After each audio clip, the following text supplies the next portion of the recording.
ఈరోజు మీటింగ్లో ప్రతి ఒక్కరూ మేము 43 ఏళ్ళు పనిచేసినా ఉంటామో లేదేమో చెప్తా ఉంటారు, మేము 30 ఏళ్ళు 35 ఏళ్ళు అని. ఇలా చూస్తే ఇక్కడ నుండి ఆ జీపు దాకా కనిపిస్తారు నాకు.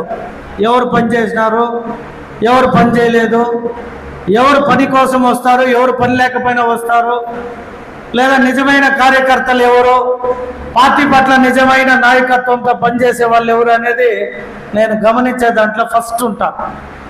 కాబట్టి నాకు అప్పుడేగా మా మున్నాబాయి చెప్పినట్టు నాకు ఎవరు ఏం చెప్పాల్సిన అవసరం లే. అన్నీ చూసినాకనే చిత్తూరుకు వచ్చిన. ఇక్కడ నుండే పోయినా ఊరంతా చూసుకొని వచ్చినాక తిరిగి మళ్ళీ మన ఊరికే రావాలి కాబట్టి వీడికి వచ్చినా కాబట్టి అన్నీ అబ్జర్వ్ చేసిన. ఈరోజు మహానాడులో ఎవరెవరు ఎంత యాక్టివ్గా ఉన్నారు, ఎవరు ఎంతమందితో వచ్చినారు, ఒకవేళ మా స్టాఫ్ చేత కాకుండా బుక్ పెట్టి రాయకపోయినా, ఈ వీడియోలో కెమెరాలు లేకపోయినా నా కళ్ళు చాలా షార్ప్. నా దగ్గరికి పని కావాలని వస్తే, నిజమైన వాడు వస్తే మాత్రమే పని చేస్తా. నాకు స్టోరీ చెప్పేవాడు వస్తే వాడికి నేను ఇంకా పెద్ద స్టోరీ చెప్తా.